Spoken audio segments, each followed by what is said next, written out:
Hello dear student, बहुत बहुत स्वागत अपने YouTube channel commerce with Sanjeev sir में। और आज मजा आ जाएगा। जैसा कि आपने थंबनेल में देखा होगा, मैंने समझाया है कि बोर्ड परीक्षा की कॉपी कॉमर्स वाले कैसे लिखेंगे। हालांकि ये वीडियोस अदर स्ट्रीम वाले भी देखते हैं, साइंस की कॉपी देखते हैं और आर्ट वाले देखते हैं, तो उनके लिए भी बहुत ज्यादा वैल्यूएबल है। लेकिन हमारा चैनल कॉमर्स का है, तो हम सबसे पहले अपने कॉमर्स वालों की ही सेवा करने के पर्पज से ये वीडियो लाए हैं। ओके, क्योंकि बहुत से बच्चे ऐसे हैं हमारे जो जहां पर उनके लिए सही से टीचर ना मिल पाया हो, या सही से तैयारी नहीं हो पाई हो, सही से पढ़ाई नहीं हो पाई हो, या कोई और समस्या हो, जो कोचिंग ना पढ़ पाए हो, तो वो किस तरह से अपनी तैयारी को आगे करेंगे। देखो, हमारे पास में नॉलेज चाहे कितना भी क्यों ना हो, अगर हम कॉपी में सही से नहीं लिख पाएंगे तो समझ लीजिएगा कि हम आगे फिर अच्छे मार्क्स कैसे लाएंगे। जो लोग टॉपर बनते हैं, जिन लोगों के नंबर बहुत आते हैं, आपने देखा होगा कि कुछ बच्चे ऐसे होते हैं जो घूमते फिरते रहते हैं, लेकिन जब रिजल्ट आता है तो उनकी मार्किंग बहुत ज्यादा होती है। तो उनका होता क्या है कि उन बच्चों ने भले ही चाहे कम पढ़ा हो,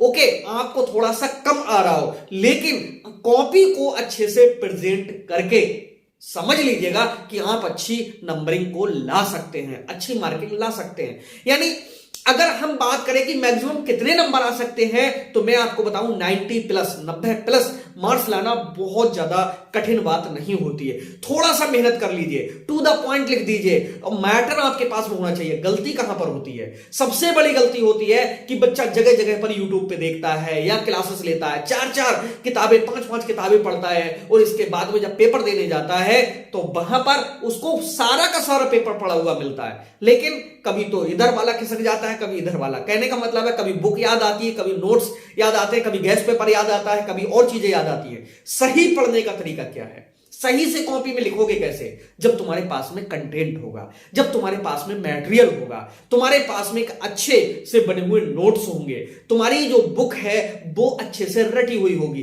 तभी आप लिख सकते हो। जरूरी नहीं है कि अच्छे नंबर के लिए आपको कोचिंग ही पढ़ना हो तभी अच्छे नंबर आएंगे, ऐसा कुछ नहीं होता है। अगर बिना कोचिंग के आप वास्तव में कवर कर चुके हो, सब कुछ अगर आपको आता है, तो ये वीडियो आपके लिए टॉपर बना देगी 100%। क्यों? तुम भले ही चाहे बोर्ड परीक्षा पहली बार दे रहे हो, बहुत सारे हमारे स्टूडेंट हैं जो लास्ट ईयर भी और उससे पहले भी बोर्ड परीक्षा दे करके और टॉपर बनते हुए चले जाते हैं। और जो वीडियोस मैं लाता हूं एकदम स्पेशल वीडियोस होती हैं, टू द पॉइंट होती हैं। ये व्यूज लेने के लिए नहीं होती हैं, ये वास्तव में असली नॉलेज देने के लिए होती हैं। ओके, तो आइए शुरू करते हैं और समझाते हैं। और जो लोग कॉमर्स की अगर सही से पढ़ाई नहीं कर पाए हो, कोई दिक्कत हो, कोई परेशानी हो, अब भी अगर तैयारी कंप्लीट ना हो, तो संपर्क कर सकते हैं 9719811101। ऑफिस का नंबर है, जहां पर एक special batch high school commerce का चलाया जा रहा है, और पीडीएफ नोट्स और टोटल जो न्यूमेरिकल्स हैं उनको सिखाने के पर्पज से, और सारा सब कुछ हिंदी मीडियम के लिए सिर्फ अपना चैनल दे रहा है। बाकी कहीं पर इतना स्ट्रॉन्ग, इतने अच्छे से आपको नहीं मिलेगा, वो भी बहुत ही थोड़ी सी फीस में। तो आइए शुरू करते हैं, समझाते हैं भाई कॉपी को किस तरह से लिखोगे। देखो भैया, मान लीजिएगा कि ये आपकी कॉपी का फ्रंट पेज है, ठीक है। तो इस फ्रंट पेज पे जितनी भी एंट्रीज होती हैं उन सबको आप सही से फिल करिएगा, ओके। और कॉपी चेक जरूर करा लीजिएगा, ओके। कॉपी चेक जरूर करा लीजिएगा। जो भी आपके वहां पर गार्डी कर रहे हो सर, उनसे कॉपी चेक जरूर हो। अगर कॉपी चेक नहीं हुई तो बोर्ड में जो कॉपी चेक करने वाले होते हैं वो कंप्लेंट कर देंगे, वो कॉपी मतलब मानेंगे ही नहीं कि आपकी है। तो जो भी वहां पर गार्डी कर रहे हैं उनसे कॉपी चेक का होना बहुत जरूरी है, ठीक है। चलिए, ये बात हो गई। अब पहले वाले पे आपके जो रोल नंबर है, विषय कोड है और सेंटर कोड है, उसके साथ साथ में आपका जो रोल नंबर है, वो सारी चीजें मतलब बहुत सही से फिल कर दीजिएगा। फिल करने के बाद में आते हैं आप अगले पेज पे। जब अगले पेज पे आप आते हो तो वहां पर आपका पेपर शुरू हो जाता है। जैसे ही आपके पेपर हाथ में मिले, आपको क्या करना है? सबसे पहले बड़े धैर्यपूर्वक ये देखना है कि उस पेपर में से आपको कितना आता है, ठीक है। जो लोग हमारे यहां से जुड़े हुए हैं, 100% पूरा पेपर गारंटी के साथ में पढ़ा हुआ होगा, A to Z। लेकिन और जगह पर जो है क्या उनका पढ़ा नहीं हो, उनका भी होगा जो मेहनत से पढ़ाई कर रहे हैं। तो जो हमारे लिए आ रहा हो सबसे अच्छा, उसके लिए पहले नंबर पे लिखना होता है। क्यों? क्योंकि कहते नहीं, first impression is the last impression. जैसे ही कॉपी चेक करने वाले के हाथ में आपकी कॉपी आती है, वो समझ लेता है कि बच्चे ने कितना दम है, कितना अच्छे से लिखा है, क्या लिखा है। लेकिन पहले नंबर पे तो बहुविकल्पीय होंगे, ये 100% है। तो बेटा अगर आपको सारे बहुविकल्पीय पूरे कतई एकदम श्योर हैं कि हाँ यही वाले हैं, तो सबसे पहले नंबर पे आपको बहुविकल्पीय ही सॉल्व करने। ओके, और आपको लग रहा है कि न्यूमेरिकल हमारा एकदम सही है, पढ़ा हुआ आ गया है, न्यूमेरिकल हम सही से कर देंगे, तो भाई पहले नंबर पे आप न्यूमेरिकल को सॉल्व कर लीजिएगा। ठीक है, तो चलिए बात हम करते हैं कि पहले नंबर पे अगर बहुविकल्पीय यानी जो छोटे वाले क्वेश्चंस हैं वो अगर आपके 5 आएंगे, पांचों अगर सही है तो समझ लो कि पहले नंबर पे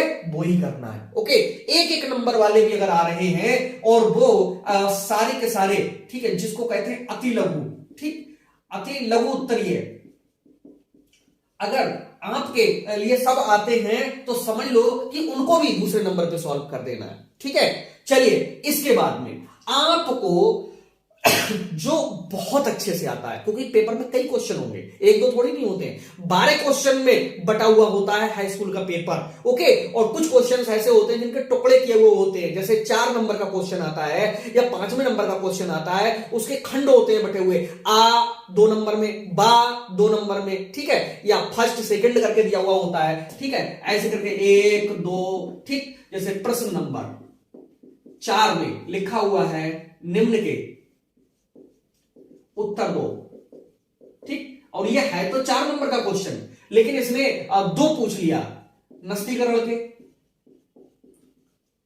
2 लाभ या 4 लाभ, 2 तो नहीं पूछेगा भाई, 4 लाभ लिखो, ठीक, ये पूछ लिया, ये लाभ लिखा है, ठीक है, नस्तीकरण के 4 लाभ लिखो, ठीक, और बाद में पूछ लिया कि अनुग्रह दिवस किसे कहते हैं।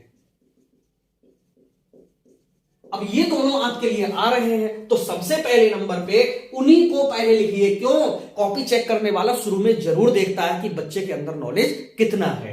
अब ये भी आपको आ रहा है, ये नहीं आ रहा है, तो इसे शुरुआत में सॉल्व मत कीजिए, बाद में इसको ले जाइए, सबसे बाद में ले जाइए। जो प्रश्न थोड़े से कम आ रहे हैं उनको सबसे बाद में ले जाइए, जो प्रश्न आपको बहुत अच्छे से आ रहे हैं उनको सबसे पहले नंबर पर ले जाइए। ओके, और अगर न्यूमेरिकल आ रहा है तो बहुत अच्छा है। First impression is the last impression. Numerical जो आपने सॉल्व किया है वो अगर पूरा का पूरा सही जा रहा है तो कॉपी चेक करने वाले जो सर हैं समझ लेंगे कि बच्चे के अंदर नॉलेज है। ओके, उस बच्चे ने टू द पॉइंट लिखा है। ओके, और यहां पर आंसर जब सही आया हुआ है, अब ऐसा भी हो सकता है कि न्यूमेरिकल हम सॉल्व करें लेकिन हमारा आंसर ठीक ना है, लेकिन जो बच्चे टॉपर होंगे, न्यूमेरिकल भी आपके पेपर में इस बार 3 आने की पूरी संभावना है। अंतिम खाते का, विनिमय विपत्र का और बीजक का, तीनों न्यूमेरिकल आने की पूरी संभावना है। आउट ऑफ सिलेबस कुछ भी आ जाए तो वो चीज अलग की होगी। ठीक है, तो तीनों में से हम कह रहे एक अगर भूलवश गलत हो गया तो दूसरा तो सही होगा, तीसरा तो सही होगा। ओके, अगर एक गलत हो गया, ये भी सही है, ये भी सही है, तब भी कॉपी चेक करने वाला सोच लेगा कि भाई बच्चे का भूलवश गलत हो गया है, लेकिन बच्चे को काफी कुछ आता जाता है। ओके, अब न्यूमेरिकल अगर नहीं आ रहे हैं तो क्या करोगे? न्यूमेरिकल अगर आपको अच्छे से नहीं आते हैं तो सबसे पहले आप थ्योरी लिखिए, और थ्योरी में भी लॉन्ग क्वेश्चन को उठाइए, और लॉन्ग क्वेश्चन को जो उठाओ तो वहां पर क्या करोगे कि उसको बहुत सिस्टम से लिखोगे। कितने से यार डस्टर नहीं है, चलिए देखो, जो लॉन्ग क्वेश्चन होगा वो कम से कम नहीं तो 4-5 पेज पे आप लिखिएगा। 4-5 पेज से कम पे लॉन्ग क्वेश्चन क्या लिखोगे? तो 5-6 पेज लिखने के लिए आपको मैटर होना चाहिए, कंटेंट होना चाहिए आपके पास में। और देखो सच्ची बात बताएं, ये है कि जहां से आप पढ़ाई किए हो, जहां से आपने कोचिंग लगाई हो, सर ने कुछ ना कुछ नोट्स जरूर दिए होंगे। ओके, या अगर कोचिंग कहीं नहीं लगाई तो आपके पास में बुक है, या हमारे यहां पर अगर ज्वाइन किए हुए हो तो आपके लिए हमने पीडीएफ नोट्स दिए हैं। उनके अलावा कुछ भी उलटने पलटने की जरूरत नहीं है। क्यों? अगर हमने उसमें 10 हेडिंगें बताई हैं या 15 हेडिंग बताई हैं तो समझ लो कि वो 15 हेडिंग ही बार बार आपने पढ़ी होंगी, तो वो वहां पर 2-3 दिन किताबों से पढ़ने वाले यहीं पर मात खा जाते हैं। एक चीज को अगर बहुत अच्छे से आपने पढ़ा हुआ है तो वही पॉइंट्स आगे आगे आपके आते रहेंगे। ठीक है, तो चलिए जैसे मान लीजिएगा ये पहला पेज है, ये इसके सामने वाला पेज है, फिर ये वाला एक पेज है, इसके सामने वाला पेज है, फिर अगला ये पेज है और इसके सामने वाला पेज है। ये तरीका होता है कि अगर लॉन्ग क्वेश्चन हमको 6 पेज में लिखना है या हमको 5 पेज में लिखना है या हमको 4 पेज में लिखना है, हमारी कैपेसिटी पर निर्भर करता है। अगर 6 पृष्ठ का लॉन्ग क्वेश्चन लिख रहे हो, पेपर ना छूट जाए, इस बात का विशेष ध्यान रखना। पेपर को पूरा सॉल्व करके आओगे, एक भी क्वेश्चन छोड़ के नहीं आओगे, चाहे आता हो या ना आता हो। हम टॉपर ऐसे ही नहीं बनवाते हैं, हम ये भी कहते हैं कि जो नहीं आ रहा है उसके बारे में भी लिखो, कुछ छोड़ के आओगे तो नंबर तो वैसे नहीं मिलेंगे। और उसके बारे में अगर थोड़ा कुछ नहीं लिखाओगे, कॉमर्स के बारे में लिखाओगे, तो समझ लीजिएगा कि नंबर कुछ ना कुछ लिखने वाला तुम पे मेहरबानी जरूर करेगा, तो परसेंटेज बढ़ करके आएगी। अब बेटा यहां पर बच्चे क्या करते हैं, जैसे मान लीजिएगा कि नस्तीकरण लिखने के लिए आ गया, तो आप जानते हो नस्तीकरण से जब जब पेपर आता है तो केवल 3-4 चीजें पूछता है और कुछ नहीं पूछता है। नस्तीकरण का अर्थ क्या है, नस्तीकरण की विशेषताएं क्या है, नस्तीकरण की विशेषताओं के बाद में प्रणालियां कौन कौन सी हैं, आदर्श नस्तीकरण की प्रणाली किसे कहते हैं, या किसी एक प्रणाली का वर्णन करो। इसके अलावा अगर एक भी वर्ड कहीं मिल जाए, मेरा चैनल छोड़ देना हमेशा के लिए, इसके अलावा कुछ नहीं मिलेगा। अगर नस्तीकरण आ जाए तो प्रश्न नंबर 7 पर अगर ये है तो यहां पर बीच में डालो, कोने पर नहीं, बीच में प्रश्न नंबर 7 का उत्तर ऐसे करके डालोगे और इस पे वो लेके जाना, उससे क्या कहते हैं, हाइलाइटर जिसे कहते हैं, ग्रीन कलर का हो उसको इसके ऊपर इस तरह से मतलब घुमा देना। इससे क्या होगा कि ये दिखेगा स्पष्ट रूप से।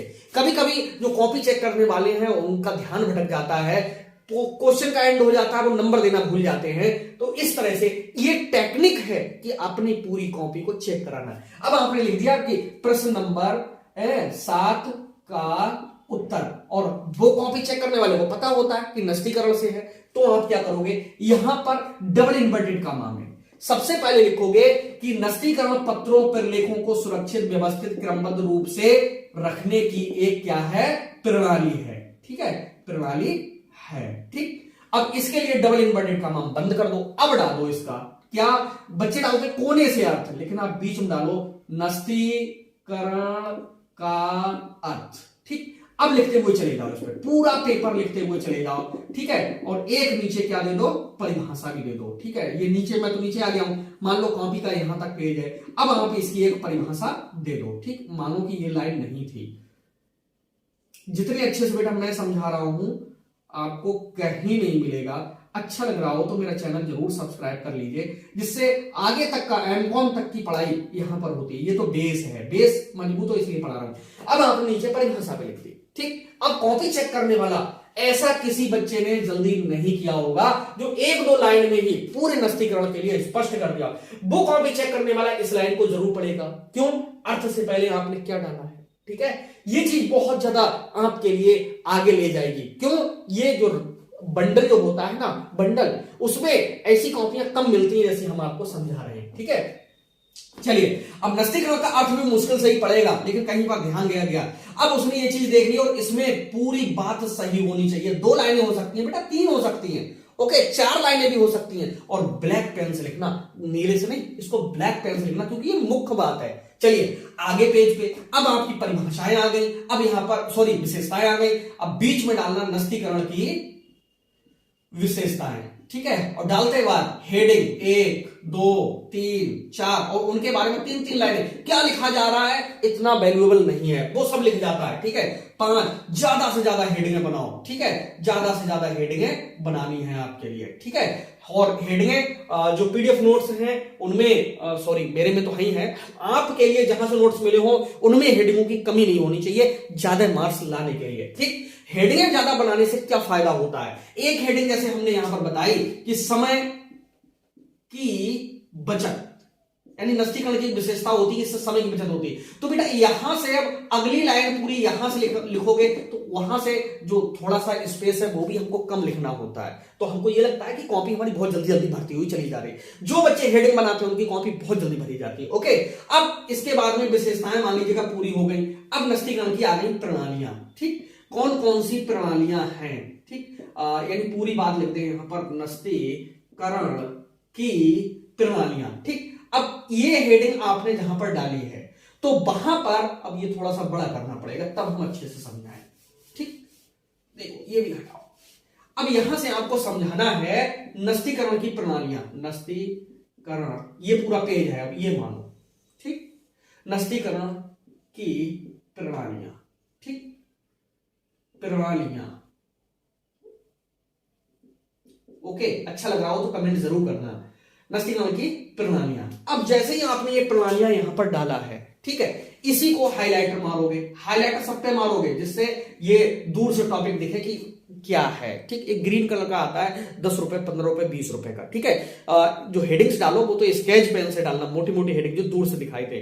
ठीक, और अच्छा लिखने का प्रयास करो। और यहां पर नस्तीकरण की प्रणालियां, मानिए कि हमने डाल दिया, हाईलाइटर भी मार दिया। ठीक है, अब जो आगे लिखोगे वो किस तरह लिखोगे, यहां पर फिर से लिखो नस्तीकरण की प्रणालियां। ठीक, अब लिखो हेडिंग के रूप में, उसके नीचे इस तरह का डायग्राम बनाओ। ठीक, अब नस्तीकरण की प्रणालियां कितनी होती हैं? 3 होती हैं। कौन सी? एक तो खड़ी प्रणाली, पूरी बात लिखना, नस्तीकरण की खड़ी प्रणाली। ठीक, यहां जगह कम है। दूसरी लटकती प्रणाली। ठीक, तीसरी लेटी प्रणाली। ठीक, ये यहां की यहां हो जाए, यहां की यहां हो जाए, कोई फर्क नहीं है। ये पहले नंबर पे खड़ी प्रणाली ही लिखना, क्योंकि सबसे ज्यादा इंपॉर्टेंट यही प्रणाली होती है। ठीक है, इसमें पत्र खड़ी अवस्था में रखे हुए होते हैं, इसलिए खड़ी प्रणाली कहते हैं। इसमें जो पत्र और प्रलेख होते हैं वो दराजों फोल्डरों में लटकते हुए होते हैं, इसलिए लटकती प्रणाली है। और इसमें पत्र जो होते हैं क्षैतिज रूप में रखे हुए होते हैं, मतलब एक के ऊपर एक रखे हुए होते हैं, इसलिए लेटी हुई प्रणाली है। अब ऐसा करने से इसकी जो प्रणालियां हैं ये आपने यहां बनाई, तो इतना स्पेस आपका घेर लिया इन 4-5 शब्दों ने ही। ठीक, अब इनके बारे में समझाना है, तो अब हेडिंग डालो यहां पर ए, कौन सी? खड़ी प्रणाली। ठीक, बी नंबर, अब इसके बारे में थोड़ा लिख लो, 3-4-5 लाइनें। अब चाहे अगले पेज में पहुंच जाओ, मान लीजिएगा कि ये इसके आगे का अगला पेज, ओहो चलिए यहां पर आ गए, दिखेगा नहीं आगे, चलो इसके आगे का पेज मान लो कि अब ये वाला पेज आ गया, इसके आगे। अब वहां पर बी नंबर पे डालो कौन सी? लटकती प्रणाली। ठीक, और सी नंबर पे जो आपका है वो कौन सी है? लेटी प्रणाली। ठीक, ये यहां पर डाल सकते हो। दूसरी चीज ये है कि इनके अंदर भी कई सारी प्रणालियां आ रही हैं। ठीक है, यानी खड़ी में कौन कौन सी हैं और लटकती में कौन कौन सी हैं, इनमें कौन कौन सी हैं, तो वो भी यहीं पर दिखा सकते हो। 1 2 3 4 5 6, मैंने जो नोट्स दिए हैं उनमें 6-7 प्रणालियां खड़ी में है। ठीक है, और कबूतर खाने वाली जो फाइल है बहुत इंपॉर्टेंट है, सैनन फाइल है वो भी इंपॉर्टेंट है। तो इनमें से किसी एक का वर्णन आपसे पूछेगा, तो बहुत ज्यादा टाइम बर्बाद नहीं करेंगे। इस तरह से पूरा लिखने के बाद जहां पर इस प्रश्न का एंड हो रहा होगा, अब मान लीजिएगा बिल्कुल लास्ट पेज, ये वाला पहला ना हो करके बिल्कुल लास्ट पेज जहां पर हम अपना क्वेश्चन खत्म कर रहे हैं, उसमें आप क्या करोगे? मान लीजिएगा लिखते हुए लिखते हुए अब यहां पर हम लिखना बंद कर रहे हैं, तो आप एक चीज जरूर डालोगे, वो डालोगे क्या? निष्कर्ष। ओके, ये बहुत नंबर अच्छे दिलाएगा, निष्कर्ष। ठीक है, ये निष्कर्ष डालेंगे और निष्कर्ष डालने के बाद में इसमें लिखोगे पूरे नस्तीकरण के बारे में। ठीक है, नस्तीकरण नहीं, जो टॉपिक होगा, मैंने तो उदाहरण के रूप में नस्तीकरण को आज पकड़ा है, जो चैप्टर है उसी के लिए आपको आगे लिखना है। तो इससे लिखोगे आप निष्कर्ष के बारे में 5-6 लाइनें की। जो नस्तीकरण है वो व्यापार के लिए बहुत उपयोगी है, समय श्रम बचता है, व्यापारियों से मधुर संबंध रहते हैं, व्यापार का उत्थान होता है इससे, सूचनाएं समय पर ली जाती हैं, न्यायालय में भी यह प्रमाण के योग होता है। तो ये सारी चीजें आप निष्कर्ष करके डालोगे। अब लॉन्ग क्वेश्चन होंगे 3-4, एक सा मत लिखना, वरना कोई सोचेगा तुमने कॉपी कर लिए। किसी में निष्कर्ष लिखना, किसी में स्पष्टीकरण लिखना, स्पष्टीकरण। ठीक, और स्पष्टीकरण में भी वही सारी बातें जो क्वेश्चन से रिलेटेड हैं। ठीक है, और जो तीसरा क्वेश्चन हो तो उसमें लिख देना संक्षेप में। ओके, संक्षेप में, ये सब आप ब्लैक पेन से ही लिखेंगे। निष्कर्ष है, स्पष्टीकरण है, संक्षेप में, इनको कॉपी चेक करने वाला व्यक्ति ये मानना कि पड़ेगा जरूर। और ऐसा अगर करके आप कॉपी में आ रहे हो और बिल्कुल एग्जैक्ट लिख के आ रहे हो, बेटा नंबर बहुत अच्छे मिलेंगे। ओके, तो कैसा लगा ये क्लास जरूर बताना। मिलता है नेक्स्ट वीडियो में, तब तक के लिए बाय बाय।